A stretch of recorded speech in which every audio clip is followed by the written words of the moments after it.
जी, तो अब हम अपने नेक्स्ट न्यू थ्योरम की तरफ आ गए हैं, जो कि बहुत इम्पोर्टेंट थ्योरम है। एज़ अ लॉन्ग क्वेश्चन भी ये अक्सर बोर्ड में आ जाता है, ठीक है? फिर इसको अच्छे से समझें, इसके क्वेश्चंस भी आएँगे एक्सरसाइज़ में, जो कि हम इस थ्योरम की मदद से सॉल्व करेंगे। अब इस थ्योरम में उसने कहा है कि ये left hand side is equal to right hand side हमने प्रूव करनी है, ठीक है? लेफ्ट हैंड साइड में जब लिमिट x अप्रोचेस टू 0 कर रहा है, जब उसको हम पुट करेंगे a की पावर 0, किसी भी कांस्टेंट की पावर 0 हो जाए या वेरिएबल की पावर 0 हो जाए, किसी भी, ठीक है?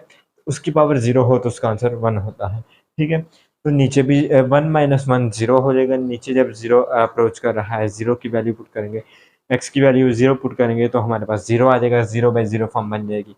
वो अभी तो ये कह रहे हैं कि इसके बराबर प्रूफ करें, लेकिन जब क्वेश्चंस आ जाएंगे तो हमें सिंप्लीफाई करना पड़ेगा। उससे पता चलेगा कि ये इस थ्योरम का क्वेश्चन है। उस क्वेश्चन में कांस्टेंट या वेरिएबल की पावर वेरिएबल होगी, ठीक है? या कोई कांस्टेंट की पावर वेरिएबल होगी, माइनस कुछ हो रहा होगा नीचे और 0/0 फॉर्म बन रही होगी, ठीक है? सो यहाँ पर हम क्या करते हैं, लेफ्ट हैंड साइड लेंगे, सॉल्व। लेफ्ट हैंड साइड में क्या है, मैं लिखने लगा हूँ इस तरह, limit x approaches to 0, a की power x minus 1 divided by x। ये मैंने फंक्शन को लिख लिया है। अब मैं यहाँ पर क्या करता हूँ, लेट कर लेता हूँ, जो ऊपर वाली ये फ्रैक्शन है ना, इसको मैं लेट कर लेता हूँ किसी एक वेरिएबल के equal. A x minus 1 is equal to y. मैंने लेट कर लिया है कि ये हमारे पास कोई एक वेरिएबल है, आप y कह लें, z कह लें, s कह लें, t कह लें, जो मर्जी कह लें, जो आपका दिल करता है। मैंने यहाँ पर क्या कर दिया है, y। अब यहाँ से आपने क्या करना है कि x की वैल्यू निकालने की कोशिश करनी है, क्योंकि इस फंक्शन में हमें x की वैल्यू भी चाहिए, जो यहाँ से निकलेगी, ठीक है? अब यहाँ पर हम x की वैल्यू कैसे निकाल सकते हैं, मान को उधर ले जाएं, a की power x is equal to 1 plus y. अब यहाँ पर हम क्या करेंगे, दोनों साइड पे लॉग ले लेंगे, ठीक है? जब लॉग लेंगे, ये देखें, मैं यहाँ पर भी लॉग ने लेने लगा हूँ, लॉग a की power x is equal to log into 1 plus y, ठीक है? अब लॉग की प्रॉपर्टी है कि लॉग के आगे जो फंक्शन होता है उसकी अगर कोई पावर हो तो पावर पहले आ जाती है, ठीक है? क्योंकि अभी यहाँ पर हमने प्रूव करना है लॉग में, सो इसलिए हम लॉग ले रहे हैं। यहाँ पर क्या देगा, x log a is equal to log 1 plus y. अब यहाँ से आप x की वैल्यू बहुत इजी तरीके से निकाल सकते हैं। x की वैल्यू क्या आ जाएगी, log 1 plus y divided by log a। अगर आप बुक को फॉलो करेंगे तो वहाँ पर क्या लिखा हुआ है, log a into 1 plus y. Basically ये एक कंसेप्ट है, एक प्रॉपर्टी कह लें लॉग की, कि जब दो लॉग आपस में डिवाइड हो रहे हों तो उसको हम शॉर्ट फॉर्म में बेस के नीचे लिख सकते हैं। सो ये आप कंसेप्ट याद रखें। इसका मतलब बेसिकली ये है, log 1 प्लस वाई जो नीचे बेस में होता है वो नीचे ही डिवाइड होता है, ठीक है? ये आगे, ये देखें यहाँ पर, अब इसका मतलब क्या है बेसिकली अगर लिखा जाए, लेकिन हमने इस फॉर्म में लाना है, मैं कंसेप्ट के लिए बता रहा हूँ। इसका मतलब है log a divided by log e। हम ये लाने की कोशिश करेंगे, उसको इसके इक्वल लिख देंगे। अभी यहाँ पर हम यहाँ पर पहुँचे हैं, ठीक है? हमारी x की भी वैल्यू निकल आई है।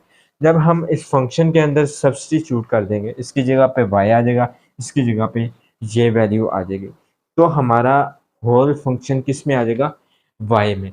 तो फिर हमारा ये x अप्रोचेस टू 0 है ना, ये हमने y अप्रोचेस टू 0 करना है, क्योंकि हमारा फंक्शन तो y में चेंज हो चुका है।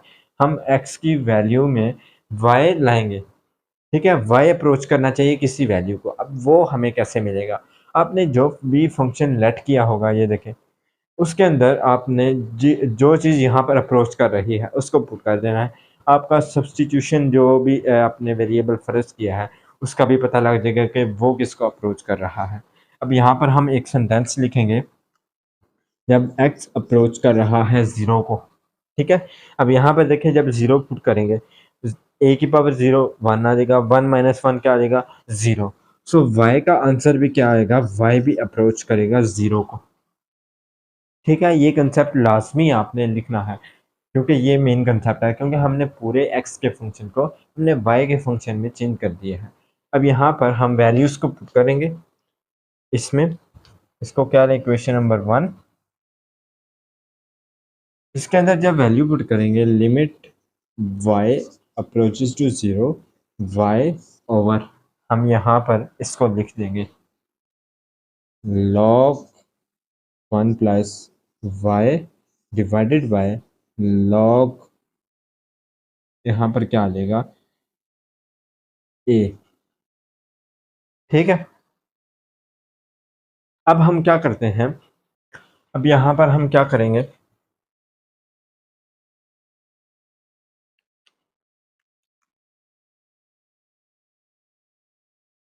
लिमिट y अप्रोचेस टू 0, जो ऊपर y था ना ये वाला हमारा, हम इसको नीचे ले जाएंगे, वो क्या बन जाएगा 1 बाय y। क्या किया है मैंने, यहाँ पर जो y था इसको नीचे ले आए हैं, क्यों लेके आए हैं, ताकि हम ये वाला थ्योरम बना सकें। यहाँ पर बन जाएगा, मैं फिर बताता हूँ आपको, log यहाँ पर आ जाएगा 1 plus y divided by log a। ठीक हो गया। अब यहाँ पर हम क्या करेंगे कि इसको इसकी पावर में लिख देंगे, क्योंकि यहाँ पर भी तो हमने अप्लाई किया था कि जब log का फंक्शन की कोई पावर हो तो हम उसको पहले लिख देते हैं। ठीक है, यहाँ पर देखें लिमिट y अप्रोचेस टू 0 है, ऊपर आ गया 1, अब 0 बाई 0 फॉर्म की तो कंडीशन ही ख़त्म हो गई है। ठीक है, सो हमने इसको इस तरह सिंप्लीफाई किया है। यहाँ पर मैंने क्या किया है, log इंटू 1 प्लस वाई, इसकी पावर में ले गए हैं 1 बाई वाई, ये पावर पहले थी, इसको हम पावर में ले गए हैं। नीचे क्या आ जाएगा log a। अब इस थ्योरम आप लिमिट अप्लाई करेंगे, जब ये देखें ना हमने पढ़ा हुआ था कि ऊपर भी लादा लिमिट हो जाती है, नीचे भी लादा, इसकी भी लादा हो जाएगी। ठीक है, जब लिमिट अप्लाई करेंगे तो ये इस पर तो कोई इफेक्ट नहीं करेगा, क्योंकि ये log a है हमारा, फंक्शन तो y में है। जब इस पे अप्लाई करेंगे तो ये कुछ इस तरह बन जाएगा 1 over limit y approaches to 0 1 plus y की power 1 by y divided by log a। log a को आप ऊपर ले जाएं, फ्रैक्शन आ रही है ना, फ्रैक्शन को जब हम इन्वर्स करके लिखेंगे तो ये हमारे पास आ जाएगा log a डिवाइडेड बाय, जब यहाँ पर अब इस चीज़ को देखें, जिसको मैं हाईलाइट करने लगा हूँ, इस चीज़ को देखें, ये आपका थ्योरम है जो इससे पहले हमने किया है, बाइनोमियल का थ्योरम। 1 प्लस वाई है, पावर हमारी फ्रैक्शन में है, वाई अप्रोच कर रहा है 0 को। ठीक है, तो यहाँ पर इसका आंसर क्या आ जाएगा हमारे पास, log e। यहाँ पर बेसिकली क्या था log, यहाँ पर log में बाय लिखने लगा। ठीक है, जब यहाँ पर क्या आ जाएगा, लिमिट अप्लाई करेंगे तो हमारे पास e आ जाएगा। अब वही डिवाइड हो गया है, यहाँ पर भी देखें ये डिवाइड हो रहा था, हम इसको इस तरह भी लिख सकते हैं log बेस e और ये a आ जाएगा। ठीक है, ये लॉग की प्रॉपर्टी है, जब दो हमारे पास इस तरह डिवाइड हो रहे हों, इनको हम जो सा है एक में लिखने के लिए इस तरह लिख सकते हैं। सो ये हमारा प्रूफ हो चुका है। बेसिकली हमारे हमें यहाँ से कौन सा मेथड मिला है, जब भी हमारे पास इस तरह का आ जाए फंक्शन तो उसको सॉल्व करने का तरीका क्या है। आपको अगर याद हो तो आप सिंपली ये लगा दें, लेकिन जब हमें याद नहीं रहता तो इसको सॉल्व करने का क्या तरीका है, हम सब्स्टिट्यूशन मेथड से करेंगे। ऊपर वाली जो भी रकम होगी या नीचे होगी, हम कोशिश करेंगे कि उसको किसी वेरिएबल के इक्वल लेट करके और 0 बाई 0 फॉर्म या इन्फिनिटी बाई इन्फिनिटी फॉर्म की जो हमारे पास बन रही है तो उसको फिनिश करने की कोशिश करेंगे, फिर अपना क्वेश्चन इजीली सॉल्व। यहाँ पर जाके हमारे 0 बाई 0 फॉर्म ख़त्म हो गई थी, जिसकी वजह से हमारा क्वेश्चन इजीली हो गया था। इसकी आगे एक और डिडक्शन भी दी हुई है कि लॉग ई और ई आ जाए, लॉग ई और ई, तो फिर क्या आएगा हमारे पास, मीन्स के यहाँ पर एक ही जगह पे ई आ जाएगा।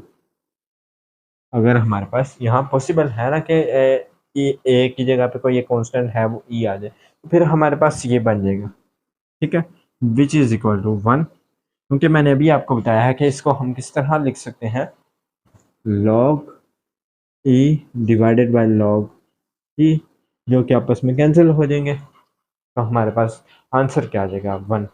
इसके आगे डिडक्शन दी हुई है, सो मैंने इसलिए कर। अब हम चलते हैं अपने बहुत ही इंपॉर्टेंट थ्योरम, नेक्स्ट मैं लेक्चर में बनाऊंगा सैंडविच थ्योरम, जो कि बहुत इंपॉर्टेंट थ्योरम है। इसी की बेस पे आपको बहुत से क्वेश्चन सॉल्व करने को मिलेंगे एक्सरसाइज 1.3 के भी, और बहुत इजी कंसेप्ट है जो कि आपको बहुत इजी मेथड में समझाया जाएगा।